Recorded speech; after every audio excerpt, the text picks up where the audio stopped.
자리에 나오신 여러분들 주님의 이름으로 환영합니다. 우리 함께 예배에 앞서 기도하며 나아갑시다. 하나님, 우리의 예배가 온전히 주님께 드려질 수 있게 하도록, 그리고 우리의 예배 가운데 하나님, 우리의 마음이 주님을 향하여 주님을 찬양하는 마음으로서 하나님께 나아갈 수 있도록, 그리고 우리의 모든 마음이 주님만을 높이며 지금 이 시간 예배드리는 모든 자들이 주님이 찾는 그 예배자 될 수 있도록, 그리고 지금 들어오지 않는 친구들 또한 이 복을 함께 누릴 수 있도록 주님 인도하여 주시옵소서라며, 우리 함께 예배를 위하여, 그리고 친구들을 위하여, 서로를 위하여, 선생님들을 위하여 기도하며 나아가도록 합시다. 사랑의 하나님, 감사합니다. 하나님, 오늘 이 자리에서 예배 드릴 수 있게 해주셔서 감사합니다. 하나님, 성령으로 충만한 예배 될 수 있게 해주시옵소서. 하나님, 예배 가운데 모든 과정 가운데 주님 함께 하시니, 하나님께서 우리를 친히 이 자리로 불러주셨으니 하나님, 주님이 초대하신 이 자리에서 예배할 수 있게 해주시옵소서. 하나님, 우리가 서로 함께 있지 못하지만 마음으로, 주님을 향한 마음으로 우리가 영과 진리로 예배하는 예배자들 될 수 있도록 인도하시고, 하나님, 우리 예배 가운데 주님께서 인도하여 주셔서 우리의 마음이 정결하여 아버지 하나님께로만 예배드리는 자들 될 수 있게 해주시고, 하나님, 지금 예배드리지 않는 친구들도 있습니다. 예배드리지 못하는 친구들도 있습니다. 하나님, 그 아이들에게도 이 예배의 복을, 하나님의 복을 알 수 있게 하시고 그들 또한 누릴 수 있게 해주시옵소서. 하나님, 지금 너무나도 예배드리기 어려운 상황이지만 그럼에도 불구하고 하나님께 예배드릴 수 있게 하심에 감사합니다. 하나님, 오늘 드리는 예배가 온전히 주님께 드려질 수 있게 해주시옵소서. 온전한 예배로 나아갈 수 있게 해주시옵소서.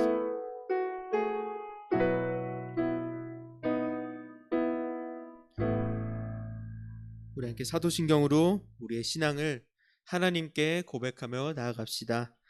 나는 전능하신 아버지 하나님, 천지의 창조주를 믿습니다. 나는 그의 유일하신 아들 우리 주 예수 그리스도를 믿습니다.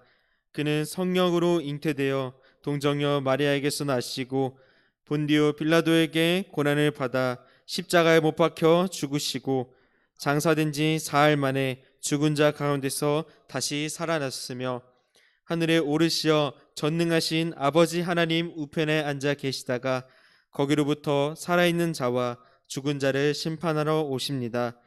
나는 성령을 믿으며 거룩한 공교회와 성도의 교제와 죄를 용서받는 것과 몸의 부활과 영생을 믿습니다.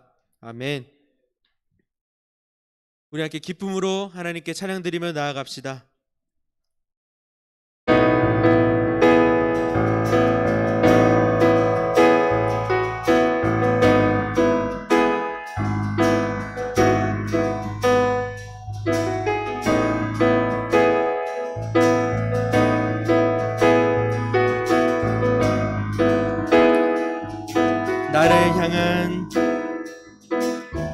나를 향한 주의 사랑 산과 바다에 넘치니 내 마음 열 때 주님 나에게 참 자유 주셨네. 늘 진리 속에 거하며 나의 손을 높이 들고 언제나 주님의 사랑을 노래하리.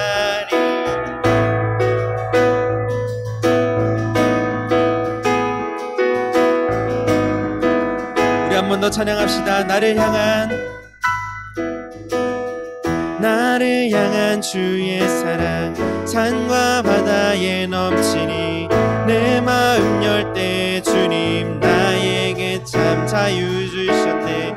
늘 진리 속에 거하며 나의 손을 높이 들고 언제나 주님의 사랑을 노래하리. 주의 사랑 노래하리라. 영원토록 노래하리라. 주의 사랑 노래하리라. 영원토록 노래하리라.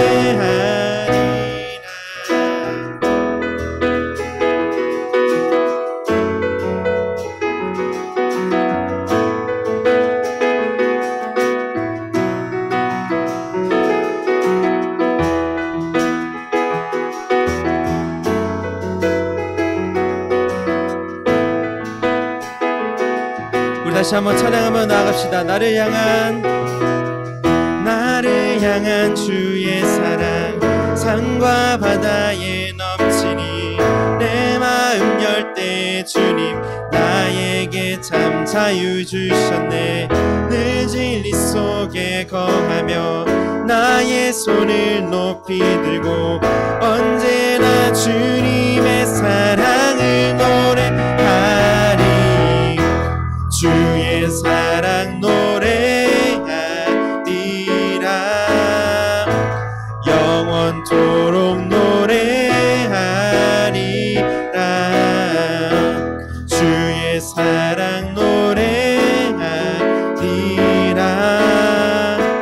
영원토록 노래. 내가 춤을 출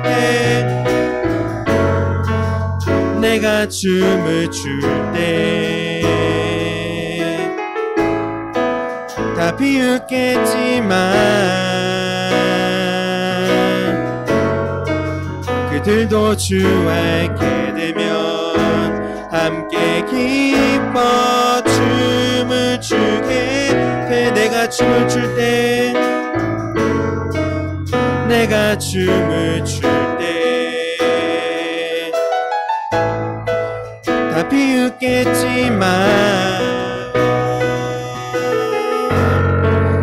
그들도 주 알게 되면 함께 기뻐 춤을 추게 되리.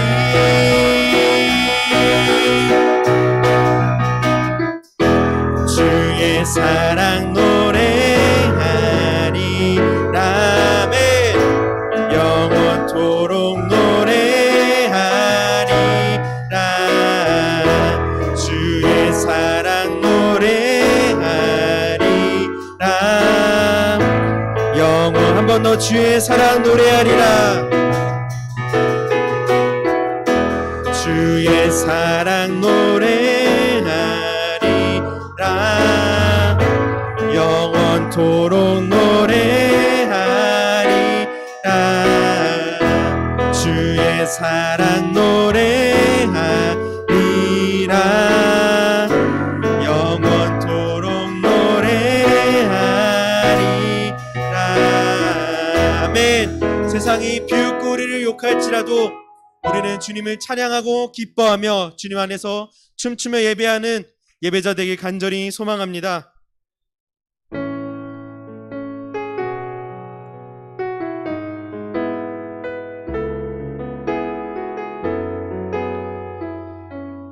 우리 함께 아버지 되신 하나님께 찬양하며 나아갑시다.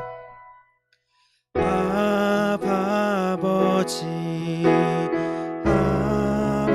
아버지, 나를 안으시고 바라보시는 아버지, 아버지,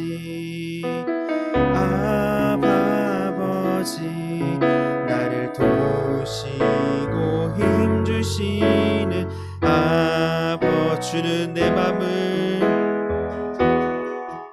주는 내 맘을 고치시고 볼 수 없는 상처 만지시네. 나를 아시고 나를 이해하시네. 내 영혼 새롭게 세우시네.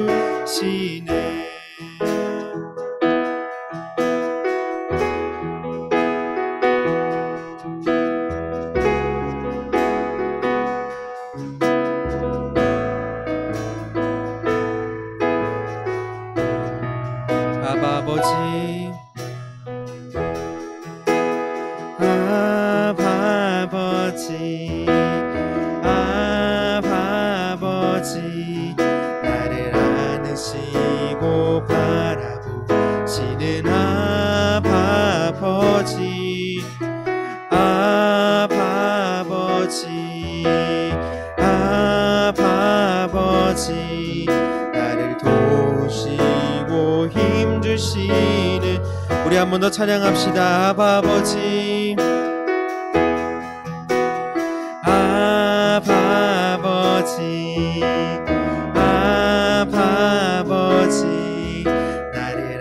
받으시고 바라보시는 아버지, 아버지, 아버지, 나를 도우시고 힘주시는 아버지, 주는 내 맘을 고치시고 볼 수 없는 상처 만지시네. 나를 아시고 나를 이해하시네.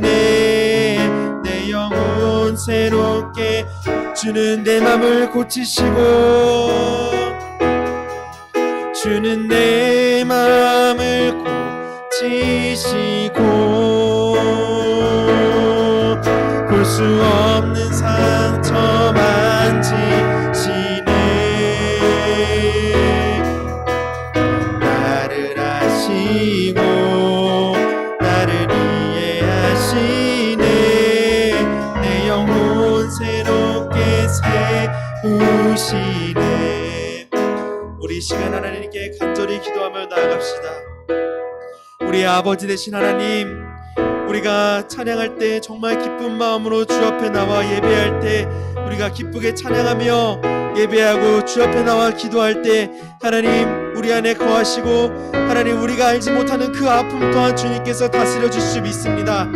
하나님 우리를 치유하여 주시고, 지금 이 어려운 시기에 신앙을 잃는 자들과 영적으로 육적으로 아픈 자들이 있으면은 하나님께서 치유해 주실 줄 믿습니다. 하나님 이 시간 우리가 기도할 때 하나님께, 하나님 우리 아버지 되시고 하나님 우리를 치유하여 주시고, 하나님 내가 기뻐 예배할 수 있게 해주시고, 우리의 영광 진리로 예배하는 이 예배를 위하여서, 우리의 마음의 예배를 위하여서 하나님께 기도하며 나아갑시다. 사랑의 하나님 감사합니다. 하나님 우리 예배를 인도하여 주시옵소서. 하나님 우리의 마음을 붙잡아 주시옵소서. 하나님께 마음껏 예배하고 하나님께 마음껏 찬양하는, 하나님께 영과 진리로 예배하는 그 자들이 하나님 앞에 나와 예배할 수 있게 해주시옵소서. 세상은 너무나도 험난해지고 있습니다. 교회를 다니는 것조차 말하기 어렵고 하나님의 이름을 부르는 것조차 어려운 세상이 되어가고 있습니다. 그럼에도 하나님, 나는 주의 이름을 높이며 하나님의 이름을 찬양하며 주님의 이름을 높이하며 나아갈 수 있게 해주시옵소서. 하나님 우리의 마음을 아시고 우리의 어려움을 아시니, 하나님 그 가운데 상처받은 영혼이 있다면 주님께서 분명 치료해 주실 수 있습니다. 하나님 어렵고 힘든 지체들 많습니다. 하지만 주님 그들의 마음 아시니, 우리가 모르는 것, 그들의 자신 또한 모르는 그 모든 어려움과 아픔들 주님께서 치유해 주실 수 믿습니다. 하나님 인도하여 주시고 함께하여 주시옵소서. 주 안에서 하나 되어 나아가는 공동체로, 하나님 안에 속해 있는 공동체로, 주의 손 안에서 머무는 공동체로 나아갈 수 있게 주님 인도하여 주시옵소서. 아픔 또한 사라져가며 하나님 안으로 속된 자들 될 수 있게 해주시옵소서.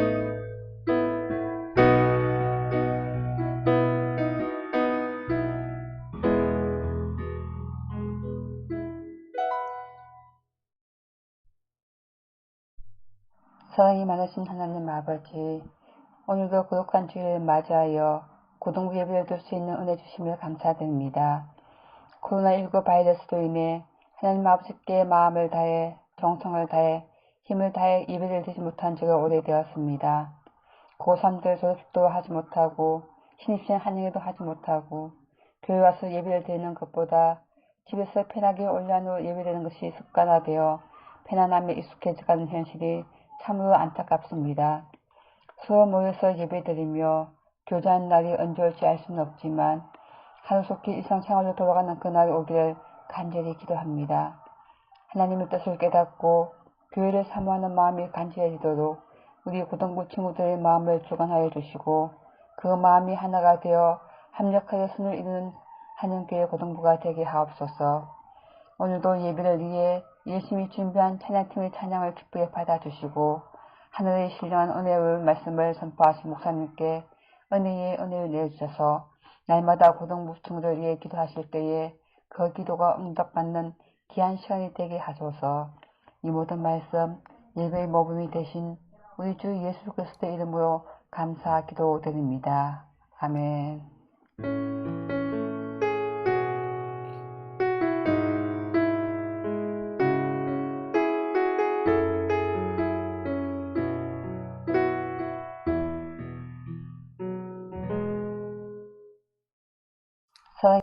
할렐루야. 우리 사랑하는 한영 고등부 친구들, 또 한 주간도 잘 지냈는지 매우 궁금합니다. 특별히 대한민국에 살다 보면 한 해를 한 번 더 시작하는 특별한 축복이 있지 않습니까? 구정 이 설 명절 여러분들 잘 보냈는지 매우 궁금합니다. 5인 이상 집합 금지 광고의 권고 때문에 저희가 좀 쓸쓸하게 보낼 수밖에 없는 명절이기도 했습니다. 저도 이번에는 어디 가지 못하고 또 부모님도 뵙지 못하고 혼자 이렇게 집에서만 머물렀습니다. 어떤 집들은 보니까 이렇게 줌으로 서로 이렇게 연결해 가지고 새해 인사를 하는 집들도 있고, 또 아이들이 세배하는 영상을 찍어서 부모님께 또 할아버지 할머니에게 보내면서 훈훈한 정을 나누는 걸 보았습니다. 저도 자녀들이 있는데 멀리 있기 때문에 이렇게 영상으로 세배하는 걸 보냈더라고요. 그래서 좀 감동이 있었고, 또 많은 분들이 또 어린 자녀들이 또 저에게 세배하겠다고 또 영상을 이렇게 찍어서 보내주셔서 굉장히 좀 마음이 따뜻했습니다. 그렇지만 이렇게 영상일 뿐이니까 또 이 덕담을 건넬 수도 없고 또 세뱃돈도 줄 수 없어서 한편으로는 돈이 좀 굳어서 좋기도 했지만 좀 씁쓸한 그런 날이었습니다. 여러분, 설 명절 우리가 이렇게 말하지 않습니까? 설이라는 이 단어나 기원에 대해서 여러분 좀 알고 계십니까? 여러 가지 설이 있겠지만 가장 강력한 설이 낯설다라는 단어에서 온 것 아니냐, 이 기원에 대해서 많은 사람들이 동의하면서 끄덕입니다. 새로운 시간은 사실 낯선 시간이죠. 낯설 그런 앞에 설 때 우리의 마음가짐이 어떻게 되냐면 이 머뭇거리게 됩니다. 또 그리고 낯선 거니까 이렇게 뭔가 자세를 좀 삼가는, 태도를 삼가는 그런 것을 보이는 게 새로움을 대하는 자세 아니겠습니까? 또 설을 한자로는 신일이라고 합니다. 신일 이렇게 하니까 새로울 신자에다 날일자 아니냐 그러지만 새로울 신자가 아니고 삼가할 신자입니다. 허겁지겁 정신없이 살다가 잠시 이렇게 멈춰서 마음을 가다듬는 시간, 그런 의미로 신일이라는 단어를 쓰는 거죠. 그래서 대한민국 국민이면 한 해를 더 시작하는 특별한 이 구정을 맞게 되는데, 여러분들 어떻게 명절을 보냈는지 궁금하기도 합니다. 그래서 이 또 한 해 이 첫 이 명절에 끝날을 보내고 있지만은 이 설에 듣는 하나님의 음성은 무엇이면 좋을까 고민하다가 오늘은 마태복음 3장 13절에서 17절의 말씀을 선택했습니다. 예수님도 이 공생의 삶을 시작하기 전에 하나님의 음성을 듣고 시작했다는 거 여러분 잘 아실 거예요. 오늘 말씀 마태복음 3장 13절에서 17절의 말씀인데, 자막을 보면서 같이 읽도록 하겠습니다. 이때 예수께서 갈릴리로부터 요단강에 이르러 요한에게 세례를 받으려 하시니 요한이 말려 이르되 내가 당신에게서 세례를 받아야 할 터인데 당신이 내게로 오시나이까? 예수께서 대답하여 이르시되 이제 허락하라. 우리가 이와 같이 하여 모든 의를 이루는 것이 합당하니라 하시니 이에 요한이 허락하는지라. 예수께서 세례를 받으시고 곧 물에서 올라오실새 하늘이 열리고 하나님의 성령이 비둘기같이 내려 자기 위에 임하심을 보시더니 하늘로부터 소리가 있어 말씀하시되 이는 내 사랑하는 아들이요 내 기뻐하는 자라 하시니라. 아멘. 오늘 본문은요, 예수님께서 오랜 침묵을 깨시고 마침내 공생의 사역을 시작하는 첫 번째 행적을 보여주고 있습니다. 그런데 이 첫 번째 행적이 무엇이냐면 바로 예수님이 세례 요한에게 세례를 받으러 오시는 그 겸손으로 시작을 합니다.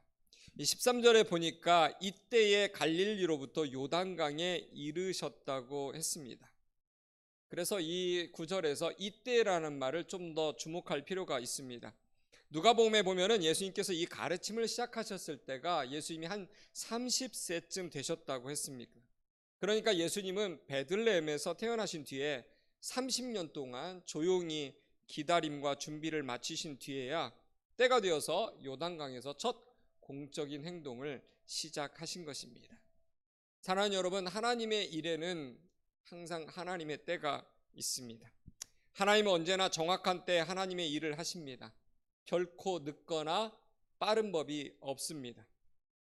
여러분, 이 신앙생활 하면서 가장 중요한 게 뭐냐면 우리가 하나님의 때를 잘 분별할 줄 아는 것입니다. 말할 때와 침묵할 때를, 기다릴 때와 행동할 때를 아는 것입니다. 우리가 아무리 조급해도 우리가 하나님의 일을 하거나 또 내 어떤 일상을 시작하면서 우리는 마음이 급해가지고 조급해지는 때들이 좀 있습니다. 이거 빨리빨리 돼야 되는데, 그런데 여러분 아셔야 되는 게 내가 원하는 대로, 내가 빨리 진행돼야 되는 소원대로 그렇게 되지가 않습니다. 어떤 경우는요, 여러분의 인생에서 그 열매를 못 보는 경우들도 있어요. 그래서 항상 우리는요, 역사의식이 좀 필요해요. 내가 모든 것을 다 할 것처럼 생각하는 게 아니라 역사의 흐름 속에서 내가 하나의 한 일부분, 파트에 불과하다는 그 의식을 하는 게 굉장히 중요합니다. 때로는 우리 때에 못하던 것을 다음 세대에 넘겨야 되는 것들도 있는 거예요. 우리 어르신들 잘 보세요. 좀 안타까운 이야기지만 코로나 시즌에 참 많은 분들이 돌아가셨습니다. 코로나 때문에 돌아가실 거라고 생각 못했을 거예요. 그분들도 노년에 많은 것들을 하고 싶었던 그런 계획이나 어떤 소원이나 어떤 비전들이 있었을 거예요. 그런데 그걸 다 하지 못했어요.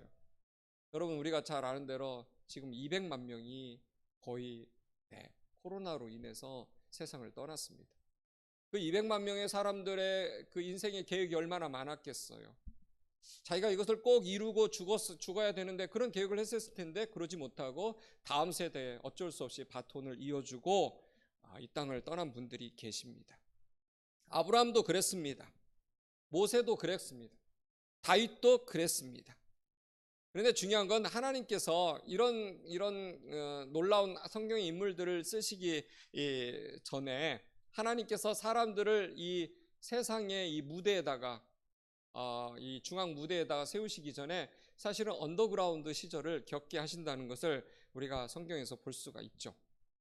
그래서 아브라함도 그랬고 또 모세도 그랬고 다윗도 이 언더에서 땅 밑에서 하나님께서 훈련시키시는 것을 경험하는 그 시간을 허락했습니다. 신앙이라는 게 뭐냐면요, 하나님의 때를 기다릴 줄 아는 것이고 또 하나님의 때가 왔을 때는 순종할 줄 아는 것이 바로 신앙입니다. 또 한 가지 생각할 주제가 오늘 말씀에서 나오는데 예수님이 요한에게 세례를 받으려 하셨다는 사실이에요. 요한은 예수님한테 세례를 줄 만한 사람이 못 되죠. 아니, 이 세상 그 누구도 예수님한테 세례를 줄 만한 자격이 있는 사람은 없습니다. 요한이 어떤 사람입니까? 주님의 길을 예비하러 온 사람입니다. 요한 자기 스스로도 이런 말을 했어요. 나는 메시아가 오면은 그의 신들매를 풀기도 감당치 못할 자다. 신들매, 신발끈을 만지기도 메어주기도 감당하기 어렵다라고 했습니다. 그리고 그는 또 한마디로 말, 나는 그냥 단지 광야에서 외치는 자의 소리가 뭡니까? 악! 하고 순간적으로 등장했다가 사라져버리는, 퇴장하는 게 소리 아닙니까? 그 오실 예수님의 길을 예비하는 그런 선구자에 불과한데 예수님께서는 오히려 이 요한에게 세례를 받으시겠다고 한 거예요. 그래서 여러분, 요한이요 엄청나게 놀란 거예요. 쇼크를 받았어요. 14절을 읽어봅니다. 요한이 말려 이르되 내가 당신에게서 세례를 받아야 할 터인데 당신이 내게로 오시나이까. 여러분, 세례를 주님으로부터 오는 거죠. 주님으로부터 받는 거예요. 죄를 씻는 행위가 세례예요. 그러니까 인간에게서 세례를 받을 수 있는 건 아니에요. 죄인이 하나님 앞에 회개하고 그 회개의 표식으로 죄를 씻어서 정결케 하는 것이 바로 세례입니다. 우리 고등부 친구들도 아마 4월 4일 부활주일 또 2021년도 상반기에 세례식이 있을 예정입니다. 신청하실 분은 설교 중간에 광고해서 죄송하지만 저와 또 혹은 교사 선생님들, 부장님에게 신청해 주시면 여러분이 세례 교육을 받고 또 세례를 받을 수가 있습니다. 그런데 오늘 말씀에서 회개할 죄도 없으신 예수님이 죄인인 자기에게 세례를 받으려 한다는 사실이 요한에게는 굉장히 충격적이었던 거예요. 어떻게 이렇게 거꾸로 될 수 있느냐라는 거죠. 자기가 예수님에게 세례를 받아야 할 터인데, 그래서 영어로도 아마 그렇게 돼 있죠. Baptized by you. 내가 당신으로부터 I need to be baptized by you. 난 내가 당신에게서 세례를 받아야 하는데 어떻게 당신이 나한테 옵니까? 이렇게 말을 했죠. 그때 예수님께서 조용히, 그렇지만 아주 단호하게 그렇게 해야만 되는 이유를 말씀하셨어요. 15절을 읽습니다. 예수께서 대답하여 이르시되 이제 허락하라. 우리가 이와 같이 하여 모든 의를 이루는 것이 합당하니라 하시니 이에 요한이 허락하는지라. 모든 의를 이루는 것이 합당하니라. 여기에는요, 중요한 구원의 진리가 내포되어 있죠. 예수님께서는 본래 하나님이셨는데 우리의 죄를 대속하기 위해서 인간의 몸을 입고 세상에 오셨습니다. 죄 없이 예수님께서 우리 죄를 위하여 죄인으로 죽으신 거예요. 그 대속의 죽음으로 말미암아 우리가 의롭게 되어서 하나님과 화목하게 된 거죠. 이것이 바로 모든 의를 이루는 일이라는 거예요. 다시 말해서 예수님이 지금 요한에게 세례를 받으려 하시는 것은 자신을 위해서가 아니에요. 자기의 죄 때문에 세례를 받으시려고 하시는 것이 아니라 인류의 모든 죄를 대신해서 세례를 자청하신 겁니다. 이 하나님의 크신 뜻을 위해서 요한에게 세례를 받으시려 하시는 그 예수님의 모습에서 우리는 진정한 하나님의 사람의 겸손과 온유를 발견할 수가 있는 거죠. 사랑하는 여러분, 많은 사람들이 교회에 와서 은혜도 받지만 시험도 들고 상처도 많이 받습니다. 참 안타까운 일이죠. 우리 친구들은 모르겠어요. 아직 제법 성장했지만 글쎄 교회 와서 상처받고 시험 드는 일이 있는지 모르겠지만 우리 조금 더 나이 드신 어르신들은 교회 와서 또 구원도 받지만은 참 시험도 들고 상처도 많이 받습니다. 그런데 왜 이 사람들이 교회 와서 상처받고 시험 들까? 신학적인 문제 때문에 그럴까? 교리적인 문제 때문에 그럴까? 그런 경우는 거의 없다는 거예요.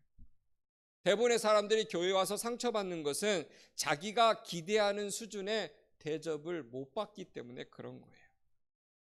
자기 나이에 맞는 대접을 못 받는 거죠. 어떤 사람은요, 자기가 세상에서 꽤 괜찮은 지위를 가지고 있는데 그 지위에 걸맞는 대접을 교회에서 못 받아가지고 상처받는 분들이 있어요. 또 어떤 분은요, 많지는 않지만 다른 교회에서 꽤 높은 직분이었는데 이사를 통해서 이사나 다른 여러 가지 개인 사정상 교회를 옮겨가지고 또 이 교회로 왔는데 전에 교회에서는 그 직분에 맞는 걸맞는 대접을 받았는데 이 교회에서는 그 대접을 못 받는다고 하면서 시험 받고 상처를 받는 분들이 여럿 있습니다. 그러니까 많은 분들이 교회에 와서 시험과 상처를 받는 이유는 대부분 자기 중심적인 이유 때문에 그런 거예요. 왜냐하면 우리한테는 뭐가 있냐면 항상 나는 어딜 가나 언제나 어디서나 이 정도 대접을 받아야 된다라는 기대치가 있거든요. 심지어 또 교회에서는요, 하나님의 일을 하면은 그 정도 대접을 받아야 된다고 하면서 일을 하는 분들이 좀 있어요. 이 감투라는 게 그래서 무서운 거예요. 우리 지난해에 우리 감투를 쓰고 열심히 섬긴 우리 2020년 우리 한영고등부 학생 임원들이 있을 거예요. 그죠? 이 친구들이 감투를 쓰기 전에는 굉장히 겸손해. 물론 감투를 쓰고도 겸손했지만, 근데 신기한 건 감투를 쓰고 어느 정도 봉사를 하거나 섬기거나 교회의 일을 막 하게 되면은요, 마음속에 어떤 게 있냐면 내가 이 정도 했는데 나도 이런 대접 받아야 되는 거 아닌가? 내 이름을 그냥 부르면 안 되고 뒤에다가 직분을 좀 붙여서 불러주면 안 되나? 이런 것들이 생긴다는 거죠. 목사인 저도 그런 게 있습니다. 그런데 여러분, 하나님의 사람은 어떤 사람이냐면 그런 기대치마저 내려놓는 사람이 하나님의 사람이에요. 예수님이 전혀 다른 모습을 보여주신 거죠.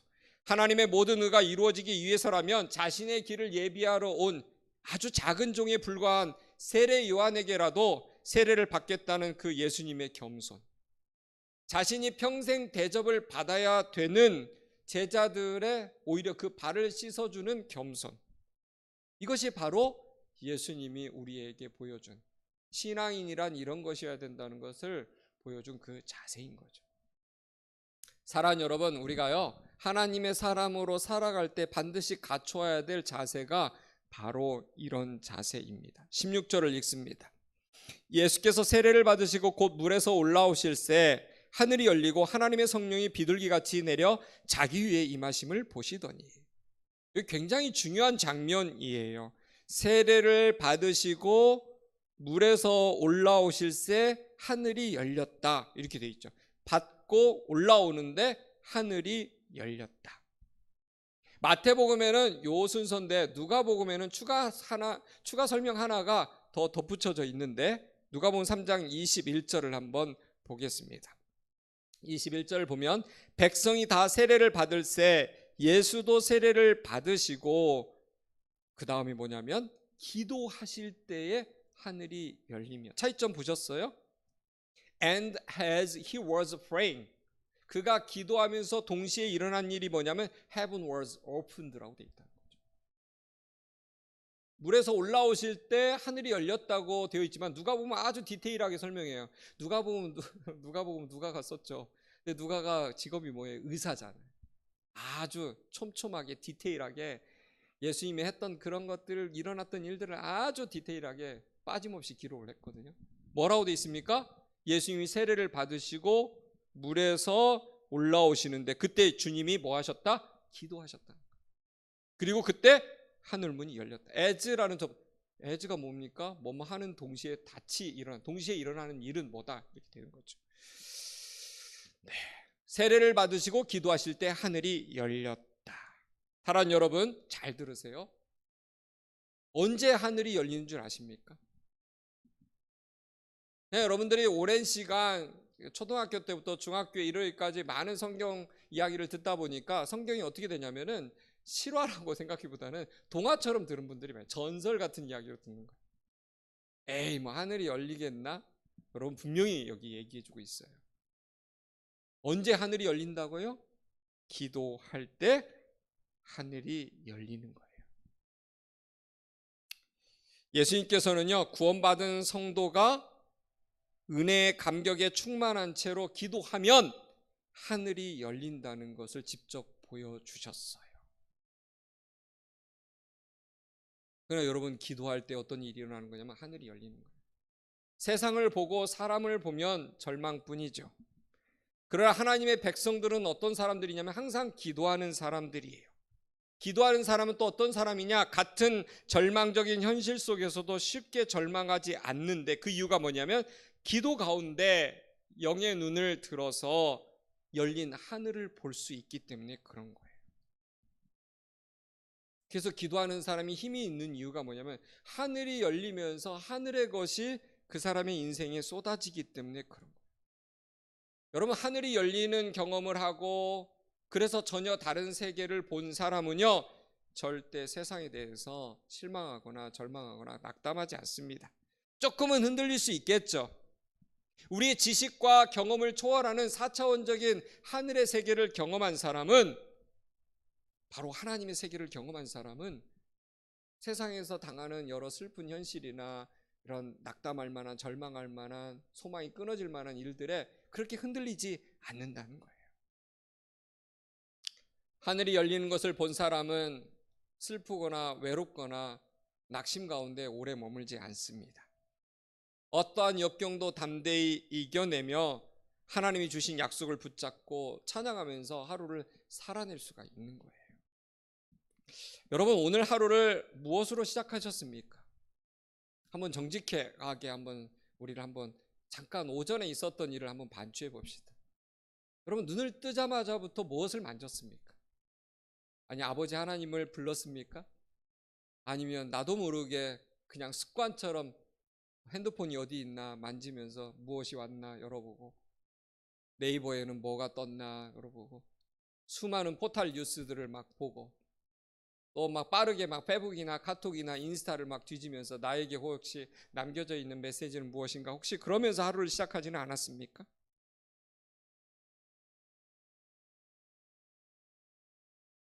여러분, 새해를 한 번 더 시작하는 이 설 명절 끝날에 우리는 새해를 어떻게 시작해야 되냐면 예수님이 보여주신 것처럼 기도하면서, 예배하면서, 그러면서 하나님의 말씀을 들으면서 하늘의 것이 쏟아지는 경험을 하면서 우리 인생이 시작돼야 된다는 거죠.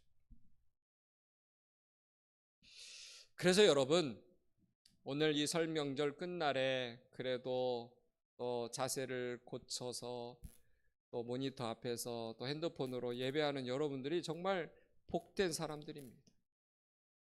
왜냐하면 예배할 때, 기도할 때, 찬양할 때, 말씀을 들을 때 하늘 문이 열리는 경험을 할 수 있기 때문에 그런 거예요.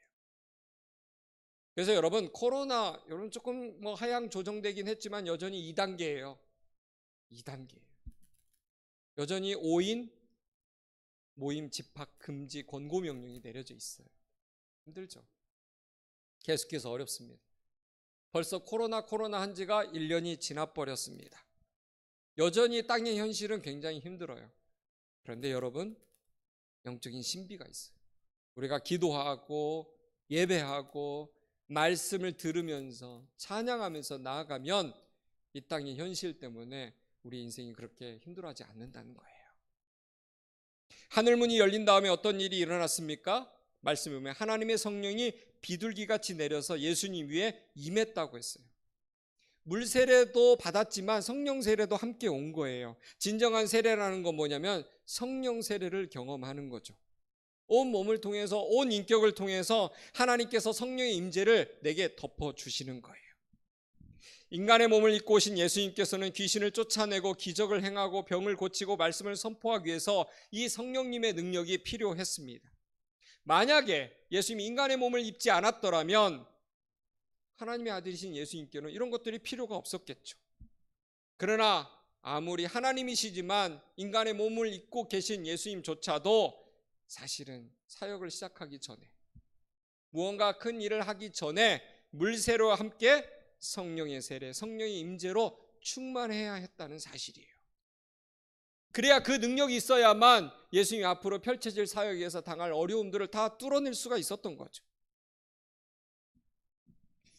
사랑하는 여러분, 한번 생각해 보세요. 하나님의 아들이신 예수님도 인간의 육체를 입고 있을 때는 성령 충만해야만 살 수 있었거늘 하물며 죄 많은 우리는요, 조금만 누가 흔들어대면 거기에 막 넘어지고 또 거기에 또 절망하고 이런 우리는 말할 것 없지 않겠습니까? 성령 충만이, 성령의 임재가 더 필요하다는 거죠. 우리 교사 선생님들은 이 말씀을 잘 들으셔야 돼요.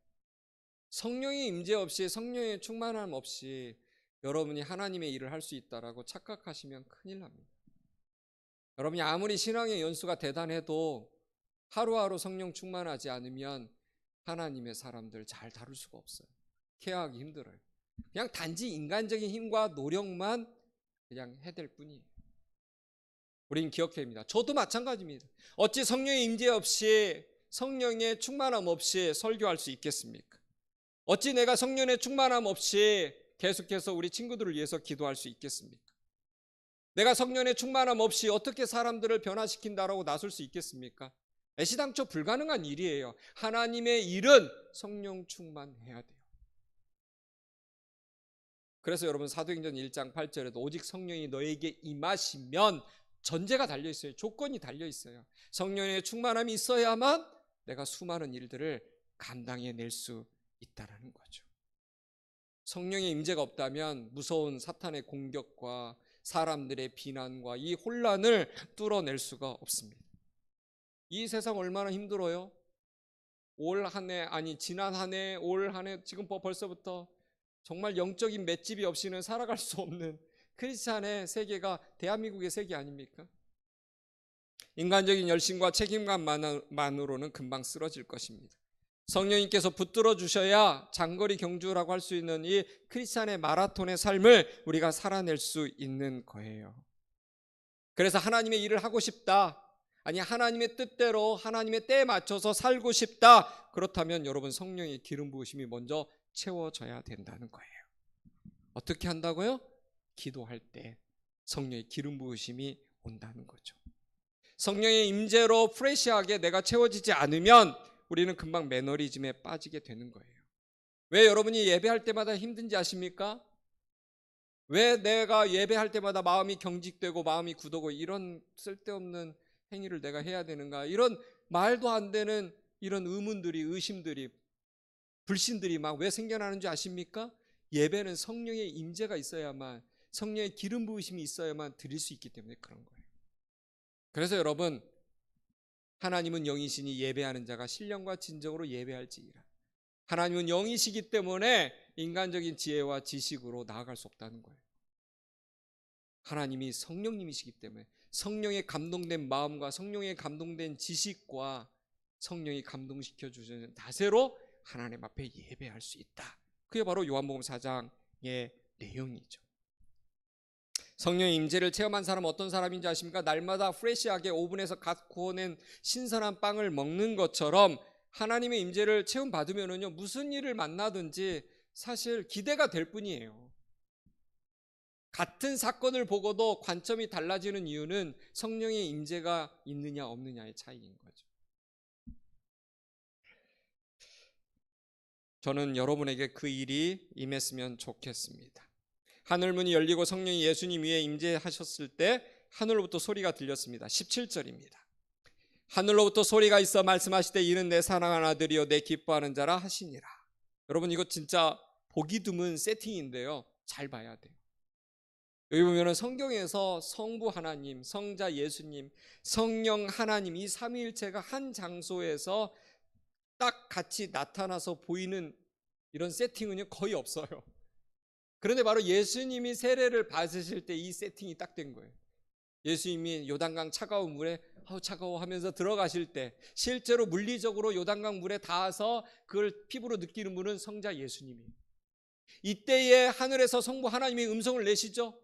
그리고 성령님이 비둘기처럼 예수님에게 내려오는 이 세팅, 이거 정말 놀라운 사실 그림이에요. 그래서 여러분, 하나님은 한 분이시지만 세 분이시라고 이야기하는 그림이 여기서 드러나는 거예요. 엄밀히 말하면 하나님은 세 분이시죠. 그런데 놀라운 사랑 가운데서 하나됨을 이루시는 분이라는 거예요. 예수님은요, 하늘 아버지께서 이렇게 말씀하셨어요. 이는 내 사랑하는 아들이요, 그런 선포하시는 말씀을 들었습니다. 하나 더 말했어요. 내 기뻐하는 자라는 말씀도 들었어요. 이 하나님의 선포하시는 말씀을 세상은 못 들었지만 예수님이 들었죠. 마귀도 들었죠. 천사도 들었어요. 그 말씀을 듣고 나서 예수님은 공생의 삶을 시작하신 거예요.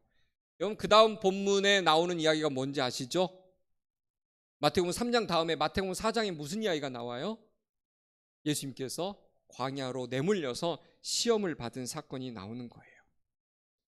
그런데 게임은 끝난 거죠. 이미 하나님의 영으로 가득 채워졌기 때문에 아무리 마귀가 데리고 다니면서 흔들고 내동댕이 쳐도 예수님은 그 공격으로부터 상처를 받지 않으신 거예요. 약간 모르겠습니다. 그렇지만 흠집 나지 않으셨어요. 어찌 보면은 성령님이 임하는 순간 보이지 않는 투명한 쉴드가 예수님에게 쳐지기 시작하면서 사탄의 어떤 공격도 다 막아내고 이겨낼 수가 있었던 거죠. 그 쉴드가 뭐냐? 내 사랑하는 아들이요 내 기뻐하는 자라. 이 말씀이 충만하게 감쌌기 때문에 승리할 수가 있었던 거예요. 그래서 마귀가 3번씩이나 공격하지만 다 모든 공격들이 다 튕겨나가는 거예요. 무력하게 돼버린 거죠. 사랑하는 여러분, 한 번 더 시작하는 이 설 명절 끝날에 여러분이 들어야 될 하나님의 음성이 있습니다. 예배하는 여러분에게 분명히 하나님 말씀해 주세요. 눈을 감고 한번 들어보세요. 주님은 말하시는 분이에요. 많은 분들이 하나님이 언제 말씀하시냐 그러지만 여러분, 요한복음 1장 1절을 보세요. 태초에 말씀이 계시니라. 이 말씀이 하나님과 함께 계셨으니 이 말씀은 곧 하나님이시니라. 예수님이 어떤 분이에요? 말씀하시는 분이에요. 말하시는 분이에요. 말이 어떤 펑션을 가지고 있습니까? 볼 수 없는 어떤 것을 표현해주고 전달해주는 기능을 가지고 있죠. 예수님은 어떤 분이시느냐? 하나님의 우리를 향해서 뭔가를 보여주고 싶은 것들을 전달해주는 분이에요. 한마디로 하면 말하시는 분이라는 거예요. 그러니까 하나님을 거짓말장이로 만들지 마세요. 예수님은 말씀하시는 분이에요.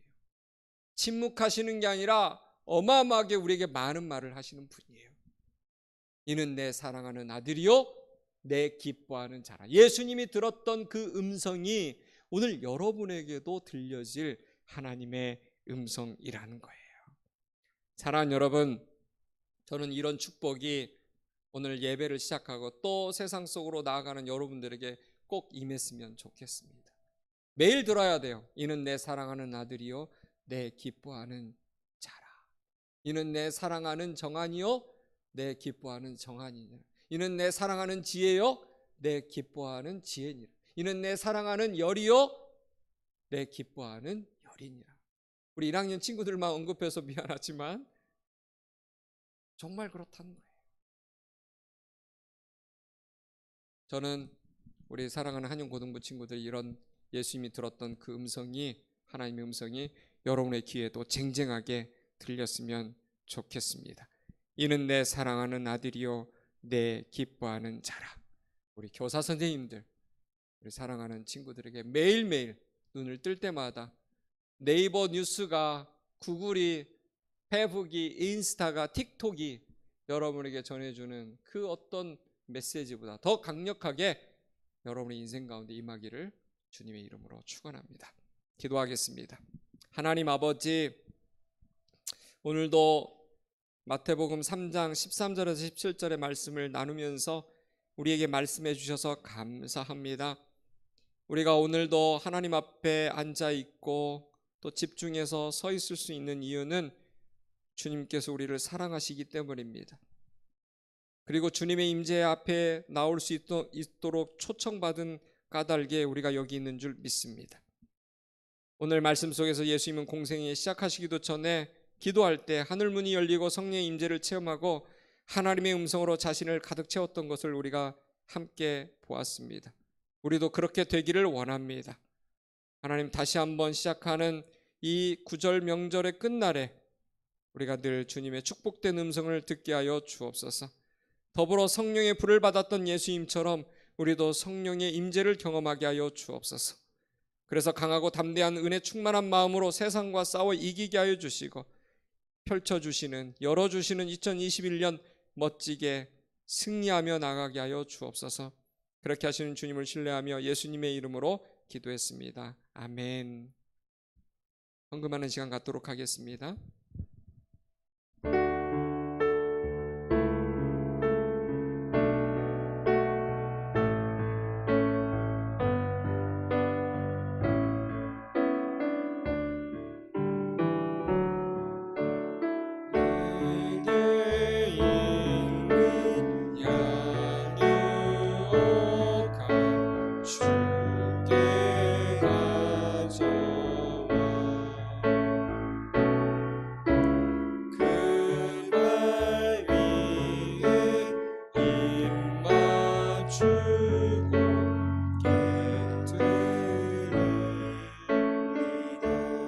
주님 감사합니다.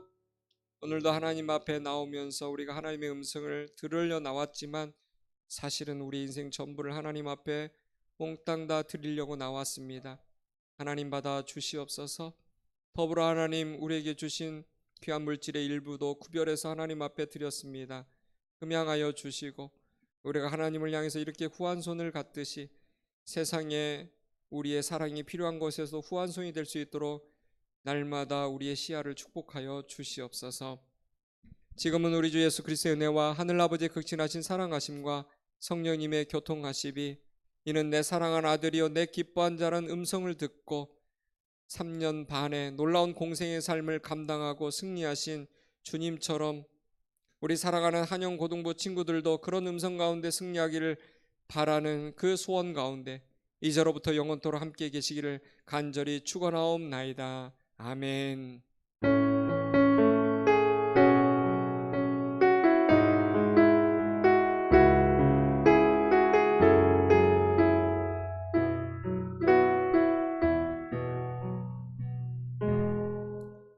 광고 하나 드리면은요, 다음 주부터는 2단계 하향 조정돼서 우리가 20% 이내에서 예배를 드릴 수 있습니다. 그래서 여러분들 나오기 원하는 친구들은 꼭 좀 많이 나오시고 우리 선생님들도 다 나오셨으면 좋겠습니다. 네, 광고하고 2부 영상 시청하겠습니다. 네, 광고 드리겠습니다. 네, 오늘 함께 예배 자리에 나오신 여러분의 마음속에 주님의 은혜가 넘쳐나길 소망합니다. 2부 순서는 영상 시청으로 진행되니 계속해서 나가지 마시고 봐주세요. 출석 인증을 담임 선생님께 오늘 저녁 18시, 저녁 6시까지 부탁드리겠습니다. 사회적 거리두기가 2단계로 하향 조정됨에 따라 아까 목사님이 말씀해 주셨듯이 예배 인원의 20%까지 오프라인이 참석 가능하다고 합니다. 대면 예배 참석을 원하시는 학생들은 사전에 각 반 선생님 또는 목사님께 연락을 부탁드리겠습니다. 광고 마치겠습니다.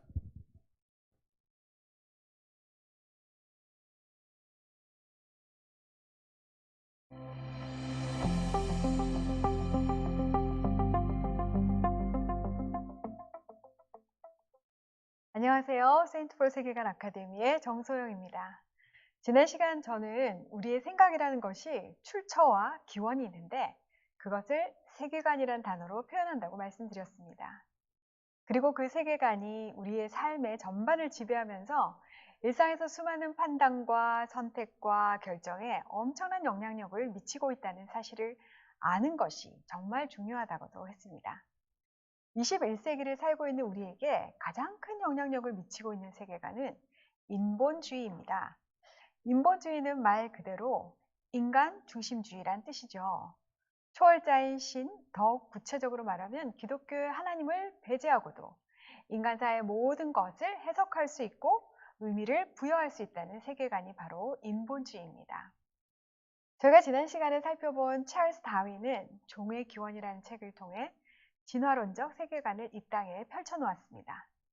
하나님을 배제하고 다양한 생물의 종의 기원을 설명하는 가장 설득력 있는 가설을 제시함으로써 이 땅의 다양한 형태의 인본주의 세계관들이 활짝 꼽힐 수 있는 토대를 제공했던 것이죠. 오늘은 이러한 진화론적 세계관을 바탕으로 한 인본주의 세계관 가운데 인간의 무의식과 그 무의식 속에 잠자고 있던 본능을 깨워내고 본능에게 채워져 있던 쇠사슬을 풀어줌으로써 인간 해방의 깃발을 들었던 프로이트적 세계관에 대해 알아보도록 하겠습니다.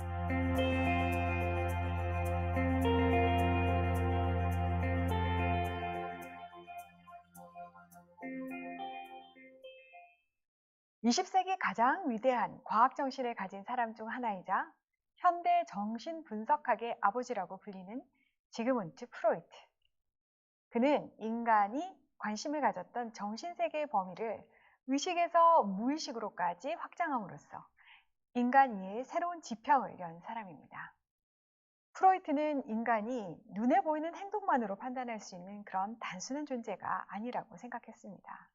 눈에 보이는 인간의 행동은 눈에 보이지 않는 그 무언가에 의해 통제당하거나 조종당하고 있다고 생각했는데 그 근원이 바로 무의식의 세계라고 본 것이죠. 그가 쓴 꿈의 해석은 지금까지 그저 해몽의 영역에 있던 꿈이라는 소재를 과학의 영역으로 옮겨놓은 책입니다. 꿈이라는 통로를 통해 인간이 그동안 접근하지 못했던 무의식의 세계에 걸어 들어가 본 경험을 기술함으로써 인간의 정신에 대한 객관적이고 일관성 있는 법칙을 찾아내 보려고 애쓴 것이죠. 프로이트는 꿈이란 소망의 충족이라고 했습니다.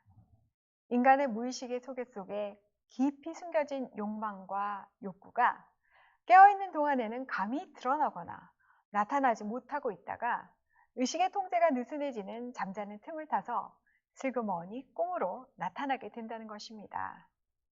멀쩡한 정신으로는 생각해내거나 입에 담을 수조차 없는 그런 욕망들이 꿈에서는 그대로 또는 왜곡되거나 압축된 형태로 의식의 감시를 벗어나 나타난다는 것입니다.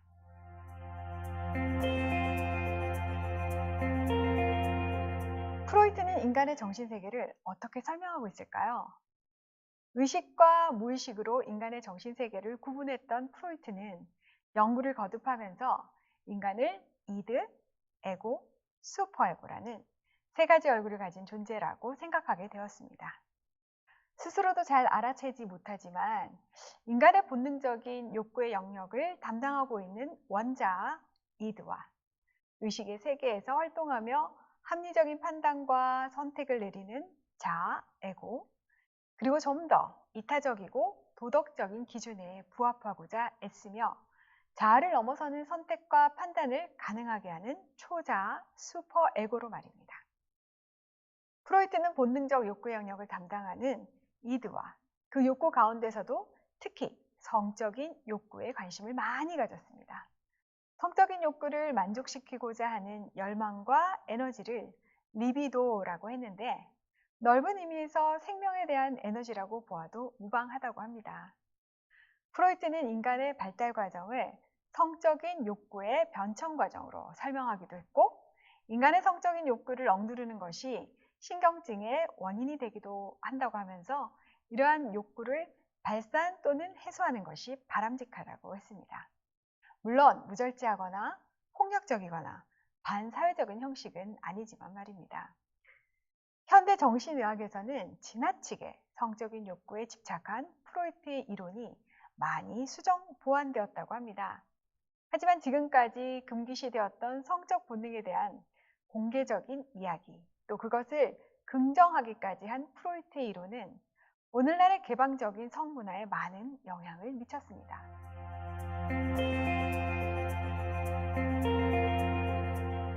그렇다면 이런 프로이트의 이론에서 나온 프로이트적 세계관의 내용은 무엇일까요? 앞서 진화론적 세계관을 설명하기 위해 제가 3가지 질문을 도구로 사용하겠다고 했던 것 기억하시죠? 프로이트적 세계관의 내용을 파악하기 위해서도 동일한 질문을 던져보겠습니다.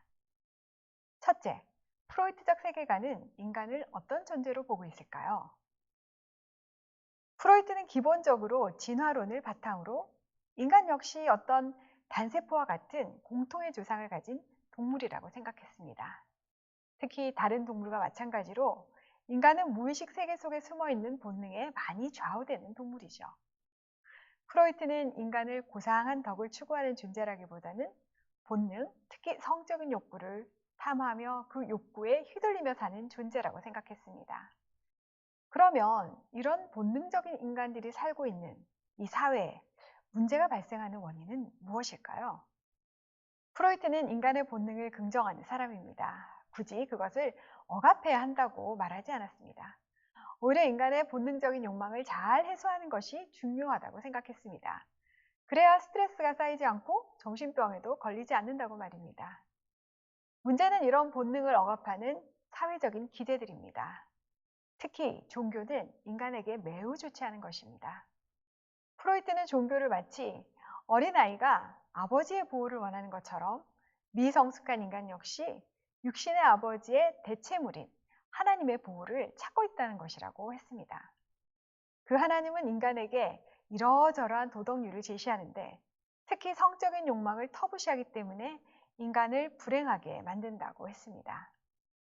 종교와 도덕 때문에 욕구를 억압해야 하기만 하는 사회에서 불만이 가득한 개인이 모인 사회가 문제가 없을 리가 없다고 했죠. 그러면 문제 해결 방법은 무엇일까요? 프로이트에 따르면 욕구를 만족시키고 성취하는 것입니다. 종교나 도덕의 눈치를 보지 않고 사회가 용인할 수 있는 수준에서 각 개인이 자신의 욕망을 만족시켜 나가면 되는 것입니다. 그리고 자연스럽게 사회적인 갈등이 사라지게 될 것이라고 본 것이죠. 물론 현실 세계에서의 인간은 욕구를 추구하면 추구할수록 더 많은 욕구, 더 깊은 본능의 수렁에 빠질 뿐이었지만 말입니다.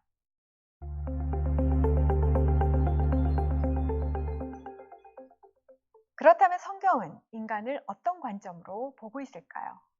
성경은 인간을 본능적 욕구에 통제당하는 존재로 보지 않았습니다. 그리고 본능적 욕구뿐만 아니라 과거의 경험이나 또 아픈 기억의 영향력에서 벗어나지 못해 머물러 있는 그런 존재로 보지 않았습니다. 오히려 성경은 인간이란 개인의 작은 욕망을 초월할 수 있는 존재이며 과거의 영향력에서 벗어날 수 있는 존재라고 생각합니다. 인간이 스스로 노력해서 그렇게 되기는 불가능하지만 예수 그리스도 안에서 성령으로 거듭나기만 한다면 모두가 새로운 피조물이 되는 것입니다. 이 새로운 피조물은 자신의 개인적인 욕망이나 욕구를 만족시키는 데서 기쁨을 맛보는 것이 아니라 하나님의 나라에 동참함으로써 더 크고 진정한 기쁨을 맛볼 수 있는 존재로 성화되는 것입니다. 성경은 한 사람 한 사람이 예수님을 인격적으로 만나는 길만이 이 세상의 문제를 해결할 수 있는 유일한 길이라고 말하고 있습니다. 그리고 그 일을 결코 인간이 혼자서 스스로 하게 내버려 두지 않으시고 성령님의 도우심과 예수님의 중보하심으로 우리를 이끄시겠다고 약속하고 계십니다.